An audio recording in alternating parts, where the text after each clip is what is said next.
농사를 짓는 아버지를 보면서 나도 아버지처럼 농사꾼이 되어야 되겠다라고 소원을 가졌던 한 소년이 있습니다. 그래서 어느 날 농기구가 고장이 나니 당황해서 쩔쩔매는 아버지를 봤어요.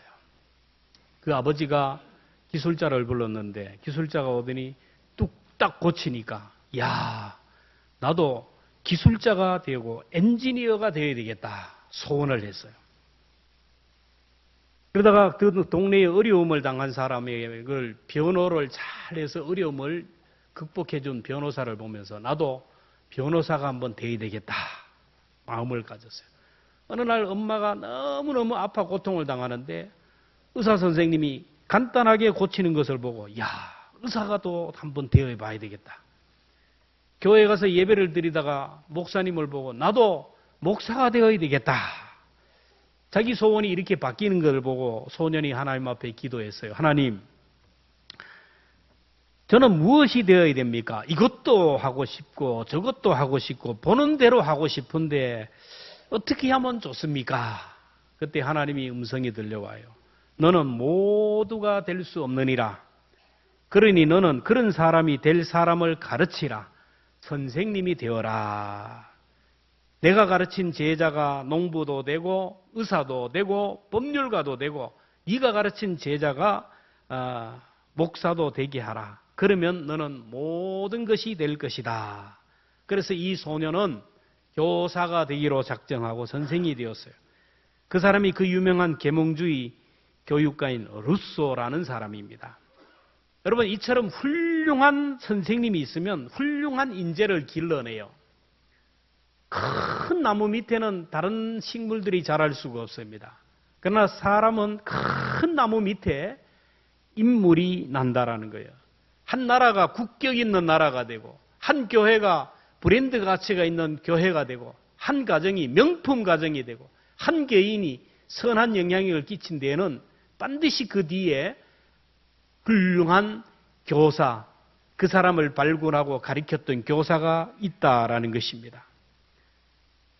오늘은 스승의 주일인데 누가 스승이고 누가 가르치는 자일까요? 여러분, 누가 스승이고 누가 가르치는 자일까요? 하나님께서 우리를 가르치실 때 어떤 꿈을 통하여 환상을 통하여 그렇게 음성을 통하여 직접 말씀하지 않습니다. 하나님은 축복의 통로인 부모를 대리자로 통하여 우리를 가르치신다라는 거예요. 부모님은 우리가 이 땅에 태어나서 제일 먼저 만나는 스승입니다. 그래서 부모님은 자신이 원하든 원치 않든 아이들에게 스승이 됩니다. 그리고 학교에 입학해서는 선배들을 통하여 후배를 통하여 그리고 많은 교수님을 통하여 배우게 됩니다. 여러분, 교육학에서 각인 이론이 있습니다. 로렌스라는 사람이 이제 실험을 했는데 청둥오리 알을 이렇게 많이 가져와 가지고 이렇게 구분을 했어요. 그래서 한쪽은 청둥오리 어미가 부화하도록 하고 또 한쪽은 그 로렌스 자신이 오리를 부화를 했어요. 그랬더니 천둥오리가 부화한 거기에서 오리 새끼들이 나오더니 그 어미를 그렇게 그 자기를 부화한 그 오리를 어미처럼 졸졸 따라다녔어요. 반면에 로렌스가 직접 부화한 그 오리 새끼들은 로렌스가 어미인 양 그렇게 따라다녔다라는 거예요. 거위나 오리들은 아래서 부화해서 제일 먼저 만나는 대상을 자기 어머니인 양 따라다녀요. 그래서 아래서 딱 깨어나는 순간 처음 만나는 대상을 자기 머리에 임프린팅을 해서 각인을 해서 평생 따라다녀요. 그래서 오리나 거위들이 딱 태어나면서부터 승냥이를 만나면 이놈의 승냥이가 잡아먹는다 그래도 좋다고 따라가요. 이게 각인 이론입니다. 어릴 때 누구를 만나느냐에 따라서 그 사람의 운명이 달라져요. 북한의 그 수많은 사람들이 김일성, 김정일 그 3부자를 위하여 목숨을 바쳤어요. 그리고 탈레반의 수많은 사람들이 목숨을 던진 이유가 어릴 때부터 그렇게 교육을 받았기 때문에. 그래서 문제아 뒤에는 문제의 부모가 있어요. 훌륭한 사람 뒤에는 반드시 훌륭한 부모가 있다라는 거예요. 하나님께서는 부모를 대리자로 세워서 아이들을 교육해 주셨습니다. 이 존 노크라는 사람은 말하기를 아주 유명한 말을 했어요. 하나님께서 존 노크가 우리 아이들의 마음은 백지와 같다. 백지와 같다라는 거예요. 여러분, 백지에다가 무엇을 쓰느냐에 따라서 그 아이들이 그대로 따라간다라는 거예요. 그 아이의 운명이 결정되는 거예요. 잠언 22장 6절 함께 말씀을 봅니다. 시작. 마땅히 행할 길을 아이에게 가르치라. 그리하면 늙어도 그것을 떠나지 아니하리라. 아이들에게 어릴 때 하나님의 말씀을 딱 그 안에 넣어주면 아이들은 이 말씀을 평생 따라가요. 종교의 자유가 있는데 때가 되면 되지. 이렇게 하다가 세월이 지나버리면 머리가 커지면 그 아이의 마음속에는 사탄이 온갖 세상적인 쓰레기를 채우기 때문에 절대로 돌이킬 수 없어요. 때가 늦어요. 하나님께서 또 우리에게 영원한 스승을 보내주셨는데 그분이 바로 예수 그리스도입니다. 예수님의 공생의 사역을 세 가지로 요약하는데 우리 마태복음 4장 24절을 함께 봅니다. 시작. 예수께서 온 갈릴리 두루 다니사 그들의 해당에서 가르치며 천국 복음을 전파하시며 백성 중에 모든 병과 모든 약한 것을 고치시니. 예수님의 사역은 가르치는 사역이에요. 교육하는 것이고, 또 하나는 복음을 전하는 전파 사역이고, 또 하나는 병든 자를 고치는 사역이에요. 그 중에 가장 중요한 사역이 가르치는 사역입니다. 마태복음 5장 1절 보면 예수께서 무리를 보시고 산에 올라가 앉으시니 제자들이 나온지라 입을 열어 가르쳤다 했습니다. 마가복음 4장 33절에 보면 예수께서 이러한 많은 비유로 그들이 알아들을 수 있는 대로 말씀을 가르치시되, 마가복음 11장 14절에도 이에 가르쳐 이르되. 예로 치면 가르치다가 이 땅에서 가르치다가 이제 십자가에 못 박혀 돌아가시고 하늘로 승천하면서 그 가르치는 사역을 제자들에게 이양해 주었어요. 마태복음 28장 20절에 내가 너희에게 분부한 것을 가르쳐 지키게 하라. 제자들에게 가르치는 사역을 이양했어요. 사도행전 8장 35절에 보면 빌립이 입을 열어 이 글에서 시작하여 예수를 가르쳐 복음을 전하니. 가르치는 사역을 하던 사도들도 나이가 들면서 뭐 죽기도 하고 아니면 다 순교했어요. 그러자 이 사역이 감독들에게 이양이 되었어요. 디모데전서 3장 2절 함께 봅니다. 시작. 감독은 책망할 것이 없으며 한 아내의 남편이 되며 절제하며 신중하며 단정하며 나그네를 대접하며 가르치기를 잘하며. 감독이라는 말은 여러분 잘 알죠? 감독을 지금은 장로라 합니다.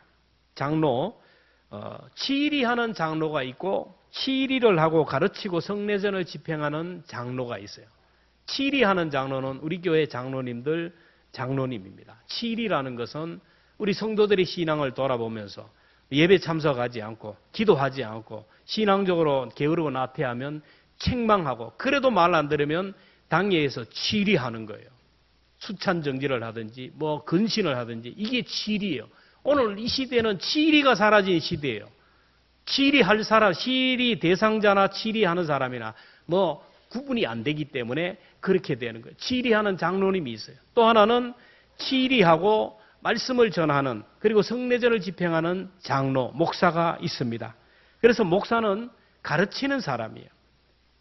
그리고 가르치는 사역을 그 다음에는 교사들에게 이양해 줬어요. 교사들에게. 디모데후서 1장 11절 봅니다. 시작. 내가 이 복음을 위하여 선포자와 사도, 교사로 세우심을 입었노라.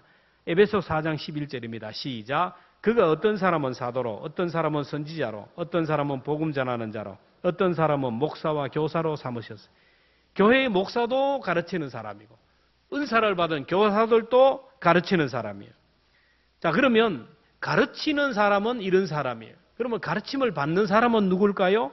가르침을 받는 사람은 모든 사람이 다 가르침을 받는 사람이에요. 저도 가르침을 받는 사람이고 여러분도 다 가르침을 받는 사람이에요. 뭐 양과 목자, 그러니까 뭐 어떤 목사는 자기는 목자고 교인들은 양이다. 택도 없는 소리 하지 마요. 목사도 양이에요. 하나님 앞에. 가르침을 받는 사람입니다. 날마다 말씀을 읽으면서 들으면서 저도 가르침을 받으며 살아요. 그래 우리 모두는 배우는 사람입니다. 훌륭한 사람을 보면 어떻게 해요? 아, 나도 이분처럼 되어야 되겠다. 이분처럼 믿음이 한번 좋아졌으면 좋겠다. 이분처럼 기도 한번 해봐야 되겠다. 이분처럼 내가 한번 살아봐야 되겠다. 이렇게 해야 돼요. 그래서 잘 가르치는 사람을 존경하는 거예요. 유대인들은 훌륭한 랍비가 그 마을에 방문하면 아이들을 데리고 와서 랍비를 만나게 합니다. 이분이 바로 그 유명한 훌륭한 랍비다. 이분처럼 너는 살아야 된다. 그래서 랍비들에게 이 아이들의 머리에 안수를 하고 아이들을 만져주면서 축복 기도를 하게 돼요. 여러분, 이스라엘 사람들에게 스타는요, 연예인이 아닙니다. 정치인이 아니에요. 그들에게 있어서 스타는 랍비, 가르치는 사람이에요. 오늘 우리나라의 아이들의 스타가 누굽니까? 아이돌 아닙니까? 연예인 아닙니까? 부모님 생일을 몰라도 그 아이들 생일을 다 알아요. 사진을 방마다 그냥 벼룩박에다 붙여놓고 그렇게 좋아해요. 유대인들은요, 아이들의 방에 여러분 스타의 사진을 붙여놓는데 이런 연예인이 아니에요. 랍비들의 그 사진을 붙여놔요. 마을마다 그 랍비들의 사진을 붙여놔요. 그분들이 스타예요. 우리나라 아이들에게, 사람들에게, 저도 그렇고 존경하는 인물이 누굽니까? 여러분, 존경하는 인물이 누굽니까? 그러면 누가 나옵니까? 이순신이 나오죠. 세종대왕이 나오죠. 왜 그럴까요? 학교 가면, 어릴 때부터 학교 가면 그 동상이 이순신, 세종대왕이 있으니까 자기도 모르게 이순신, 세종대왕 이렇게 얘기하는 거예요. 여러분, 우리는 정말로 훌륭한 분을 보면서 나도 저분처럼 되어야 되겠다라는 그런 선한 자극을 받아야 돼요. 나보다 못한 사람, 문제 아들, 눈살을 찌푸리는 사람들을 보면요, 욕만 하지 말고 나는 저런 인간이 안 되어, 나는 저런 인간 되지 않게 기도해달라고, 저런 사람 되지 않게 해달라고 그렇게 기도해야 돼요. 그 사람을 거울 삼아 배워야 돼요. 자, 우리는 가르침을 받는 자로서 잘 배우기 위해서는 어떻게 해야 되느냐? 가르침을 받는 자는 가르치는 자와 모든 좋은 것을 함께하라. 오늘 본문의 말씀입니다. 가르침을 받는 자는 가르치는 자와 좋은 관계가 되어야 되는데, 하나님의 말씀을 가르침을 받는 자와 말씀을 배우는 자의 관계가 좋아야 하는 이유가 뭘까요? 하나님의 말씀 속에 여러분 생명이 있어요. 이 안에 영원히 사는 생명이 있어요. 구원이 있습니다. 이 안에 하나님의 말씀 안에 온갖 축복들이 다 들어있어요. 그래서 이 말씀을 전하는 자와 받는 자의 사이가 관계가 좋아야 돼요. 영원한 생명을 주고받는 관계가 틀어지면요, 소통이 안 돼요. 생명을 주고받는 관계가 되기 위해서는 좋은 관계가 되라는 거예요. 좋은 관계가 되라는 말은 여러분 스승을 존경하라는 말입니다. 디모데전서 5장 17절 봅니다. 시작. 잘 다스리는 장로들은 배나 존경할 줄 알되 말씀과 가르침에 수고하는 일에게 더욱 그리할 것이라. 가르치는 목사와 교사에 대하여 여러분 존경심을 가져야 돼요. 옛날에는요, 두사부 일체라. 두사부가 일체가 아니죠. 군사부 일체. 영화 제목이 막 나오네. 군사부 일체. 왕과 스승과 부모는 하나다. 그래서 그들의 그림자도 밟지 않는다 그랬어요. 요즘은 그렇습니까? 선생님을 막 두들겨 패고요, 업어치기를 하고 막 그런 시대예요. 부모를 때려 죽이는 시대입니까? 대통령을 막 욕을 하고 막 하는 이런 시대예요. 완전히 권위가 떨어지는 이런 시대입니다.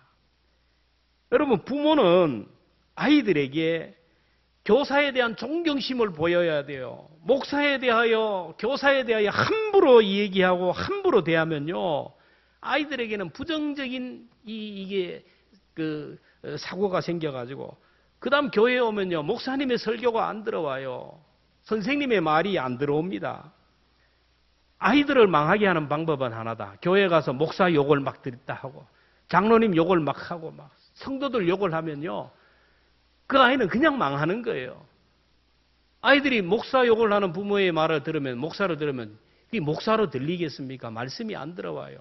장로님 욕을 하면요, 장로님 기도가 안 들어와요. 말빨이 안 서는 거예요. 너나 잘하세요. 그런 거예요.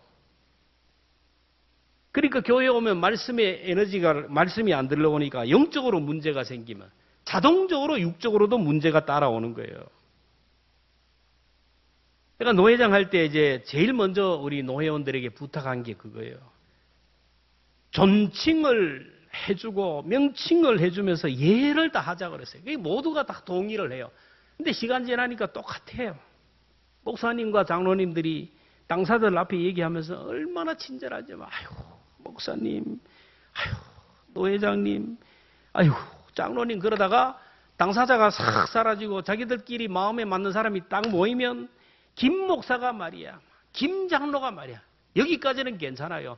임보순이가 말이야.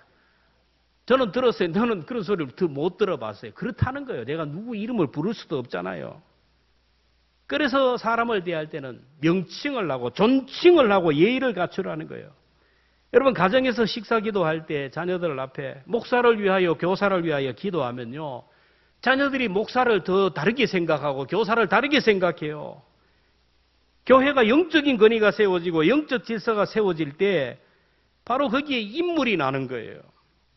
아이고, 설교가 하나도 은혜가 안 되네. 그걸 기도라고 하나? 건사가 말이야, 기도도 안 하고 집사가 저 모양이야. 여러분, 이렇게 해버리면요, 그 아이들은요, 따라가야 할 깃발이 없어요. 따라가야 할 표상이 없다라니까요. 그래서 가르침을 받는 자는 가르치는 자를 사랑하고 귀하게 여기라는 거예요. 데살로니가전서 5장 12절 함께 봅니다. 시작. 너희 가운데서 수고하고 주 안에서 너희를 다스리며 건하는 자들을 너희가 알고 그들의 역사로 말미암아 사랑 안에서 가장 귀히 여기며 귀하게 여기라는 거예요, 여러분. 귀하게 여길 때 가르침과 배움의 역사가 일어나요. 그리고 가르치는 자에게 순종해야 돼요. 히브리서 13장 17절 함께 봅니다. 시작. 너희를 인도하는 자들에게 순종하고 복종하라. 그들은 너희 영혼을 위하여 경성하기를 자신들이 청산할 자인 것이 하느니라. 그들로 하여금 즐거움으로 이걸 하게 하고 근심으로 하게 하지 말라. 그렇지 않으면 너희에게 유익이 없느니라. 빨리빨리 올려요, 빨리빨리. 목사나 교사를 근심하게 하면요, 너희에게 유익이 없다 그래요. 가르침을 받는 자나 가르친 자와 좋은 것을 함께 하라는데, 여기서 우리가 주목할 것은 포커스가 좋은 것입니다. 좋은 것 끄니까 밥 사달라는 소리라, 돈 달라는 소리라, 이런 영적으로 유치한 장비에 빠지면 안 돼요. 여기 좋은 것이라는 것은 여러분, 좋은 말씀, 좋은 씨앗, 좋은 종자를 말하는 거예요. 하나님의 말씀을 성경에는 뭐라고 합니까? 씨앗이라 그랬어요. 종자라고 하는 거예요. 하나님의 말씀은 씨앗이고 종자인데 좋으신 하나님이 주시는 씨앗이기 때문에 이 씨앗은 좋을까요, 나쁠까요? 대답이 시원찮아요. 심어봐야 알지. 좋은 거예요. 종자는 좋은 겁니다.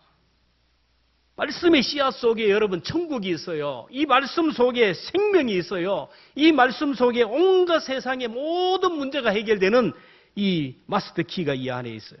그래서 하나님이 주신 좋은 씨앗을, 말씀을 아멘으로 받아들이고 내 마음에 파종하면 놀라운 열매를 맺는다는 거예요. 내 마음의 밭에 파종한다는 것은 이것을 내 삶에 실천하고 적용하고 순종하라는 거예요. 목사와 교사는 좋으신 하나님이 주신 좋은 말씀, 좋은 씨앗을 전달하는 사람이에요. 좋은 말씀, 좋은 씨앗을 받는 사람, 주는 사람 사이에 관계가 좋아야 될까요? 나빠야 될까요? 여러분, 사람은 감정적인 존재라서요, 가르치는 자와 좋은 관계가 되지 않으면, 관계가 안 되면 교육이 안 돼요. 학교 다닐 때 가끔씩, 요즘엔 그랬다가는 난리가 나죠. 제가 학교 다닐 때만 해도 싸대기를 막 세대 올렸어요. 군에서도 안 맞았는데. 와, 얼마나, 지금 생각하면 그때 막 고발을 했으면 모르는데 그때는 그것도 몰라요. 군사부 일체. 때리면 맞아야 될 줄 알고 맞았는데 막 폭력을 쓰고 폭언을 하고 막 무시하는 선생님 만나면 스트레스를 받아요.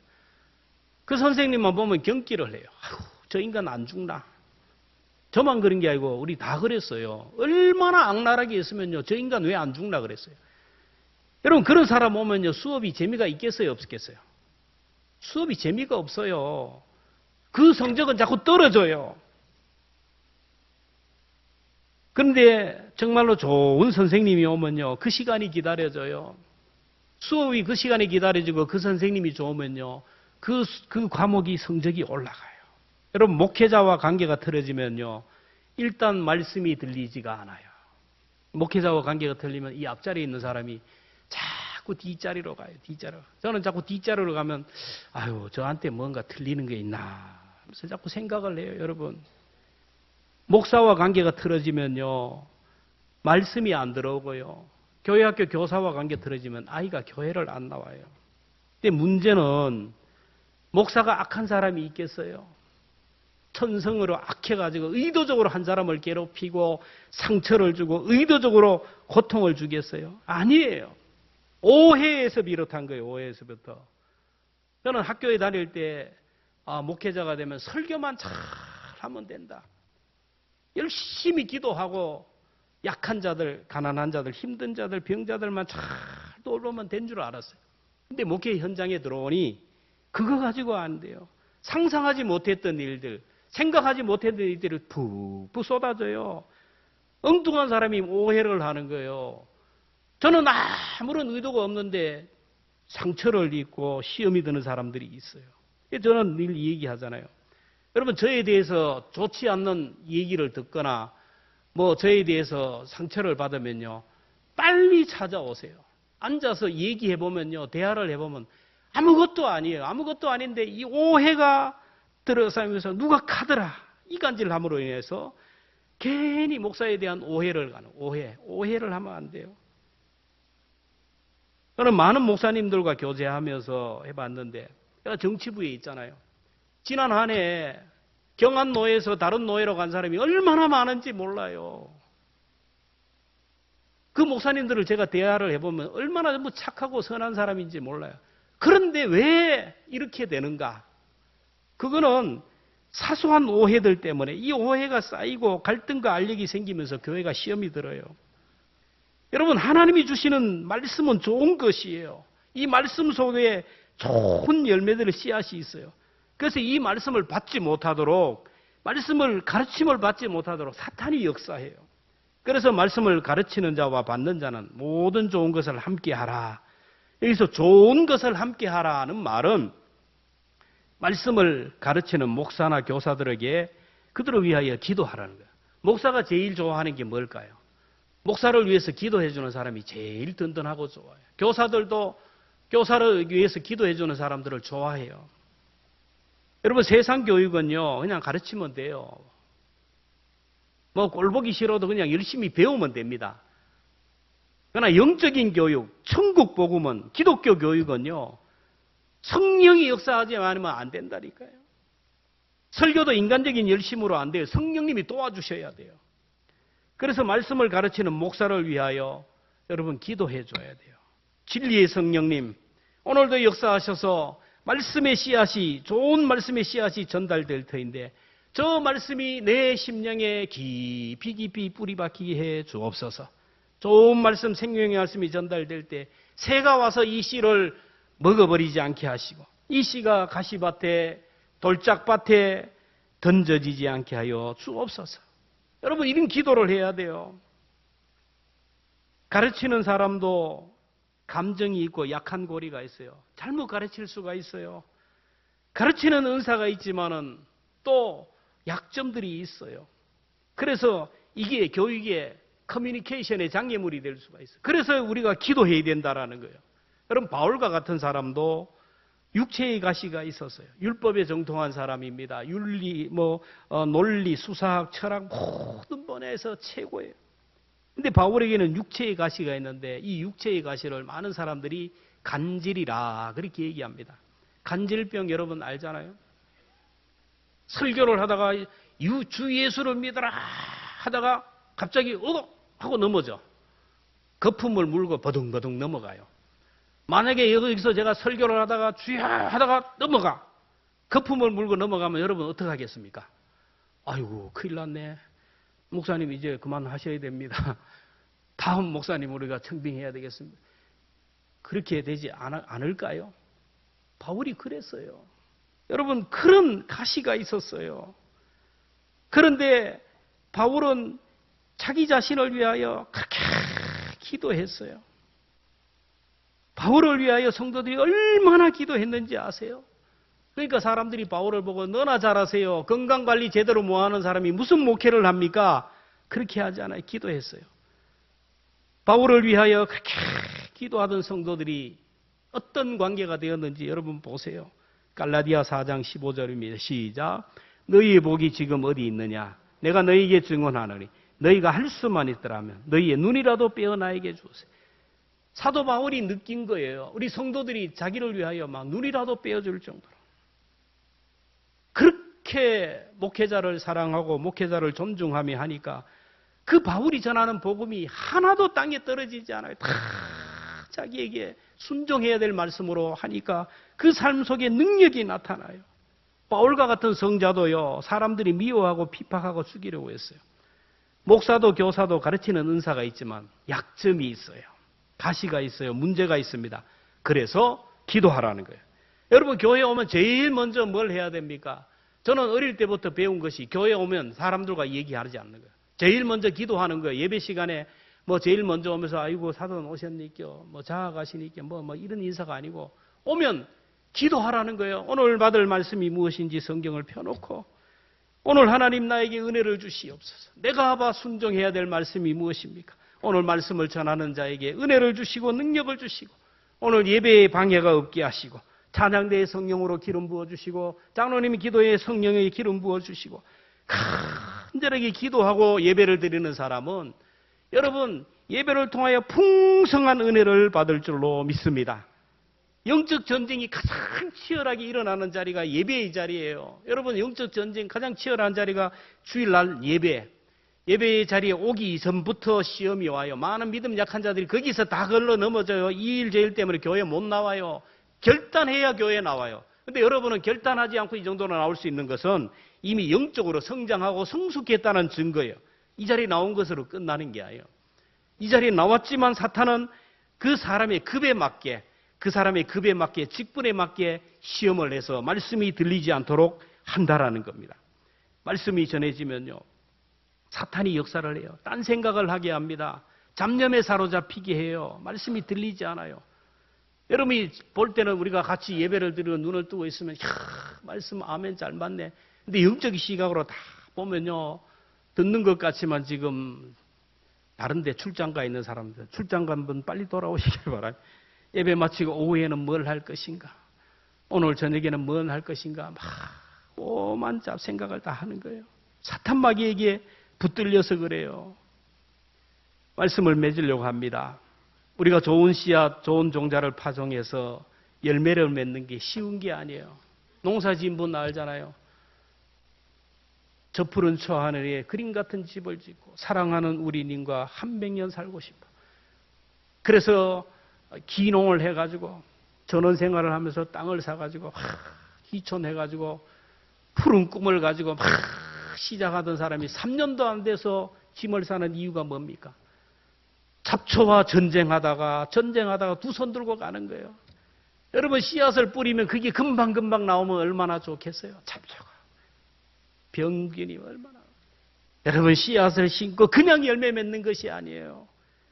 오늘 예배를 마치고 많은 분들이 나가는 순간 들은 말씀을 아마 새가 딱 잡아갔더래요. 말씀을 그냥 나가면서 다 반납하고 나가. 일주일 동안 어떤 상황, 어떤 환경에 만났을 때 말씀이 와서 접하고 말씀에 순종하고 내가 말씀을 적용해야 되는데 말씀은 없고 내 생각, 내 감정, 네 기분, 자기 속에 오른 대로 살아가요. 똑같이 세상 사는 거 살아가요. 이래서는 안 돼요. 오늘 여기서부터 나부터 결단을 해야 돼요. 오늘보다 내일이, 올해보다 내년이 내 신앙생활이, 내 영적 상태가 좀 변화되기를 원하면 다른 방법이 없어요. 씨앗을 심어야 돼요. 좋은 하나님이 주신 좋은 씨앗을 심을 때 열매가 나타납니다. 베레아 사람들처럼. 사도행전 17장 11절 함께 읽습니다. 시작. 베레아에 있는 사람들은 데살로니가에 있는 사람보다 더 너그러워서 간절한 마음으로 말씀을 받고 그것이 그리한가 하여 날마다 성경을 상고하며. 데살로니가 사람들과 베레아 사람이 나와요. 바울이 데살로니가 교회를 방문했는데 2주 만에 쫓겨났어요. 그것도 돌에 맞아서 쫓겨나요. 여러분, 뭐 얼마나 큰 죄를 지었으면 돌로 때려가지고 또 나가게 합니까? 베레아 사람들, 그런데 베레아 성도들은 달랐다 그래요. 베레아에 있는 사람은 데살로니가에 있는 사람보다 더 마음이 넓고 너그럽고 신사적이어서 이 하나님의 말씀이 간절한 마음으로 받았다라요. 나에게 주시는 말씀으로, 내가 순종해야 될 말씀으로 하나님이 나를 위하여 주신 축복의 씨앗으로 받았고, 그래요. 여러분, 하나님이 전해주시는 이 말씀이 제가 전하든 부목사님이든 누구가 전하든 나에게 주시는 말씀으로, 나에게 주시는 말씀으로 내가 이것을 심어야 되고 파종해야 될 말씀으로 받을 수 있기를 주의 이름으로 축원합니다. 전하는 사람은 아무것도 아니에요. 전하는 사람은 아무것도 아니에요.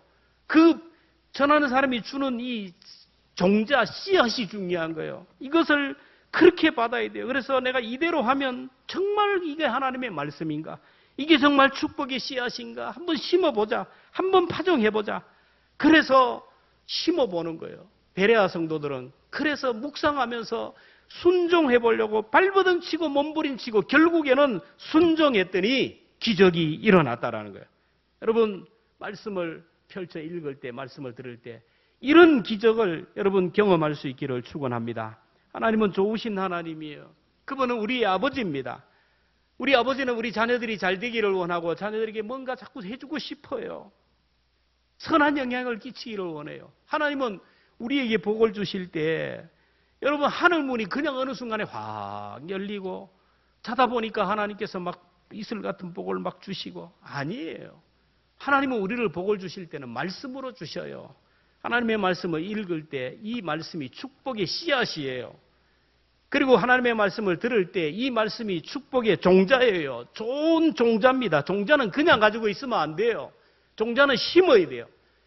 순종해야 되고 실천할 때 싹이 나고 잎이 나고 꽃이 피고 열매 맺게 될 줄로 믿습니다. 말씀을 읽으면서 여러분 순종해야 될 말씀을 찾기를 바라고, 들으면서 순종해야 될 말씀, 파종해야 될 말씀으로 받아요.